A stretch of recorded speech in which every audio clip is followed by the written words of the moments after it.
I made it easier for people, and I added up all those nutrients in various foods so they can help recognize which foods have the highest micronutrient density.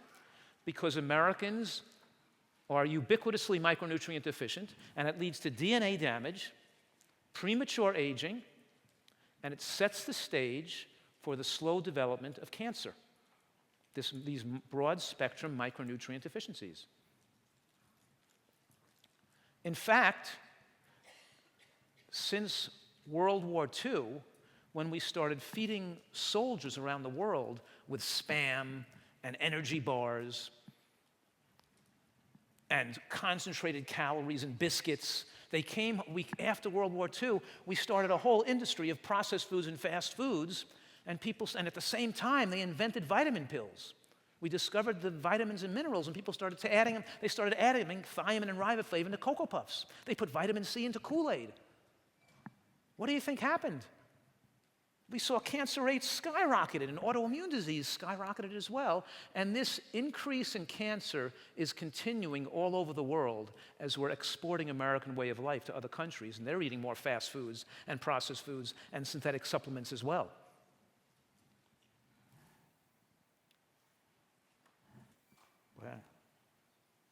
So I put together these ANDI scores, and the word ANDI, A-N-D-I, stands for Aggregate Nutrient Density Index. Aggregate means one number, adding up all the small pieces together into one number. And what I did is I added up the 36 different nutritional parameters that the government keeps record of in foods, and I added it all up into one number so you could relatively compare the total micronutrient score of one food compared to another.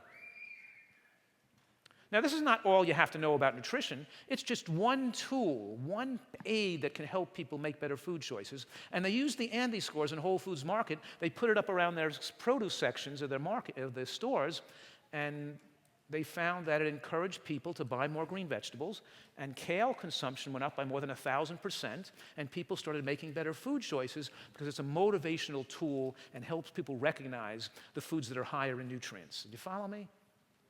And as you can see, compare a piece of broccoli to olive oil or pasta or a piece of chicken, and it's not 10 times more nutritious, it's 50 times more nutritious. A strawberry doesn't have 36 nutrients in it, it has 700 nutrients in it. A piece of broccoli doesn't have 36 nutrients, it's got over 1,000 nutrients in a piece of broccoli. They're not optional. They're necessary, and we utilize them for normal function of our tissues. I came up with the acronym GBOMBS. Anybody know what GBOMBS stands for? Yes? Thank you. She's not mic'd, but she did it really well. She said, greens, beans, come on, everybody. Onions. Mushrooms. This is working. You guys got it. Berries. And seeds. Right. Because you know why? It's good for people to remember the foods they're supposed to be eating every single day, right? Because what I did is I put together all the studies on every one of these individual foods to show people that any one of these foods taken individually, like flax seeds, for example, just one food like that, in a study of breast cancer patients, these were all people who had a diagnosis of breast cancer, diagnosed with mammograms, and they followed them for 10 years, and those who ate actually it was a third of a milligram of lignin from flax seeds, had a 71% decreased risk of death over that 10-year period, dying of breast cancer. Now keep in mind, once you have breast cancer already, the effect's going to be minimized. The effect will be much greater if you use the intervention before you get cancer. The earlier in life you start, especially before you have the more the advanced the pathology is, the less effective the intervention is going to have. But even with the cancers, advanced cancers, it still reduced risk of breast cancer death by 71%, just from flax seeds alone. And how many milligrams, that was a third of a milligram, how many milligrams of lignins are in a teaspoon of ground flax seeds? 7 milligrams. This was only a third of a milligram. We see beneficial effects happening when you go up to 15 or 20 milligrams a day of lignin. The point is, it just greatly underestimated the effects of flaxseed, but I'm just picking out one of those GBOMBs independently to show you and to make the point that when you start this earlier in life and you utilize them synergistically and get all the individual benefits of each food, we have tremendous power to win the war on cancer and to stabilize our brain from aging, to live much longer and maintain our physical and mental abilities in our later life and have a more pleasurable and enjoyable life. Okay, let's move on. The second principle of a nutritarian diet is your diet has to be hormonally favorable. That's pretty clear. You can't eat foods that produce excessive amounts of hormones that are going to create disease and age you, right? We don't want to have an excess amount of circulating estrogen that can promote breast cancer. We don't want an excessive amount of other hormones that may age our body prematurely, like especially insulin and IGF-1. Insulin is a growth-promoting hormone. Insulin is produced by the body in response to a high glucose load that enters the bloodstream, right? It takes the glucose out of the blood by promoting fat storage. It's a fat-storing hormone, and it promotes angiogenesis. Do you know what angiogenesis means? Do you guys know? Right. The first book of the Bible? No, that's not it. Right, angiogenesis means to promote the growth of new blood vessels. And we can't grow fat on our body, and we can't become overweight unless we have angiogenesis promotion going on to promote new blood vessels that can fuel the fat and bring oxygen and nourishment to fat cells, so they can't grow. The more higher glycemic, the more obviously high glycemic carbohydrates you eat, the more insulin's produced, and that production, that angiogenesis promotion, promotes the growth of tumors and cancers and atherosclerotic plaque as it promotes fat storage in the body, and then the fat storage promotes more estrogen, which promotes the risk of breast cancer even further. So consider this.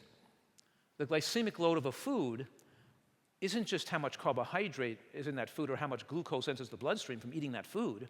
Rather, it also represents how fast those calories enter the bloodstream. It has to do with time.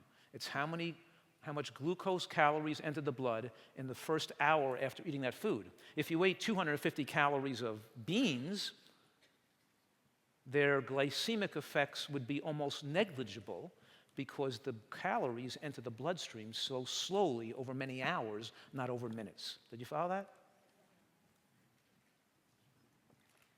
So here we have an example of a high glycemic food like white rice or white bread or sugar or honey or maple syrup, right, or all those concentrated sweeteners. And here we have a representation of low glycemic foods, like nuts and seeds, like beans, like green vegetables that enter the bloodstream very slowly over many hours.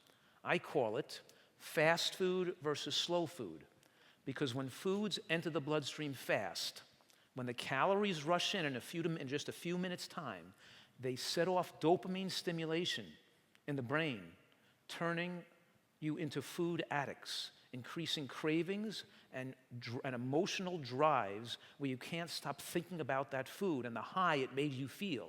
And you become little rats looking for donuts.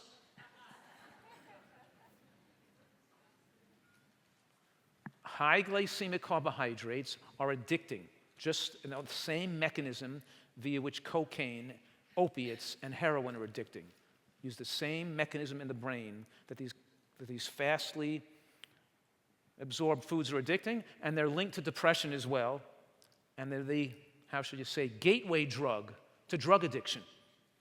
Sugar is the gateway drug to drug addiction and leads to lack of intelligence, increased violence, inability to succeed in life, increased propensity for criminal behavior, use of drugs, and more likely to get you in prison, raised on junk food and fast food. Dangerous for society. So high glycemic load foods, like rice, white potato, and chocolate cake, which is white, right? It's white. It's just colored, artificial tan. I always say, you know what I say, the whiter the bread, sooner you're dead. You didn't know that one? Oh, but everybody knew that one. And the medium glycemic foods we would eat more moderately, like sweet potato, grapes, rolled oats. I don't recommend people eat much brown rice, by the way, because since that Consumer Reports came out with arsenic contamination of brown rice. I shouldn't even tell you this, because I seek out a place to get my rice, my wild rice, from a place that's truly wild, not made by commercial farmers, where these guys in the woods and the marshes take it down with canoes and a stick, so there's no commercial fertilizer, or they're not growing it on tobacco land where they used or chicken manure that they fed arsenic antibiotics to. In other words, you have to be careful of your source of rice if you're eating too much rice in your diet, because it's going to be contaminated. Because the brown rice, the fiber of the rice sucks up arsenic more than white rice does.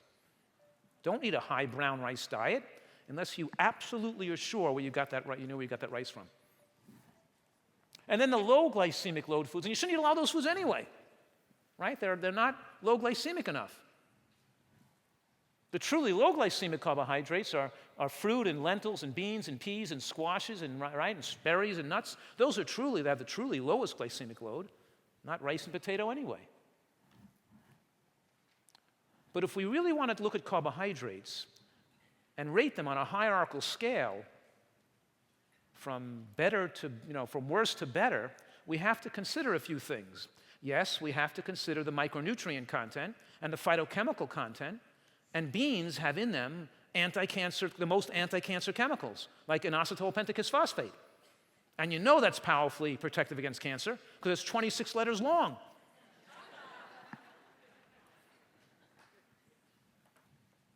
Just say IP5, right? Beans are full of IP5. You don't have to remember inositol pentachous phosphate. But beans have the highest micronutrient density of all those 36 nutrients. They're highest in fiber of any carbohydrate food. And they have the most resistant starch. Yes, their major carbohydrate component is slowly digestible starches, but they also have a lot of resistant starch. Resistant starch acts like a fiber. That means it's resistant to enzymatic degradation. When you eat beans, a portion of those carbohydrate calories don't pass into the bloodstream. They pass through into the toilet bowl because they can't be broken down by digestive enzymes. In fact, they're fermented by bacteria in the gut, and the carbohydrate is turned into fat, so it increases stool fat. They're converted into fat so far down in the distal part of the small intestines and the proximal part of the large intestines that 90% of those fat calories now are lost, and you don't get them into your body. So when you see on a can of beans or a box of beans or a cup of beans and it says 200 calories a cup, that's not really 200 calories a cup, because some of those calories are lost in the toilet bowl as fat, even though they weren't fat in the bean when they were analyzed in the cup. Got that?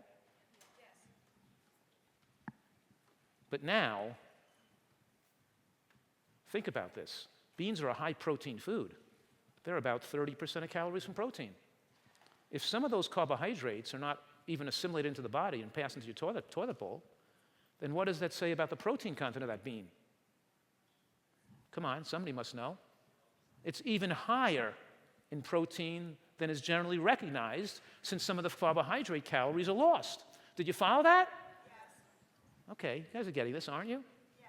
So I'm rating beans on a hierarchical scale, and you can see that they have the most fiber and resistant starch and the most slowly digestible fibers. Therefore, they're the most favorable foods for people trying to lose weight, get off cholesterol-lowering drugs, get their weight down, get off their diabetes medications, right? Because they have the lowest glycemic effect from all these combinations of proteins, resistant starch, slowly digestible starches, and nutrients.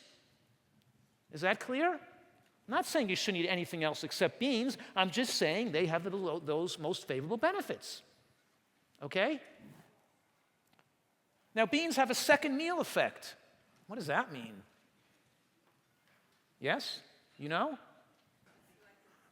The second meal effect. Remember I told you that beans aren't degraded by enzymes? Did I mention that bacteria have to degrade them into short-chain fatty acids like butyrate? When butyrate, the 10% gets absorbed, there's anti-cancer effects and have anti-diabetic effects and protects your heart.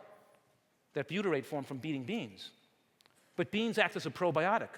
Because they're degraded by bacteria, they fuel the growth of these beneficial bacteria. And a regular eater of beans has so much beneficial bacteria flooding the walls of their colon, of their small intestines.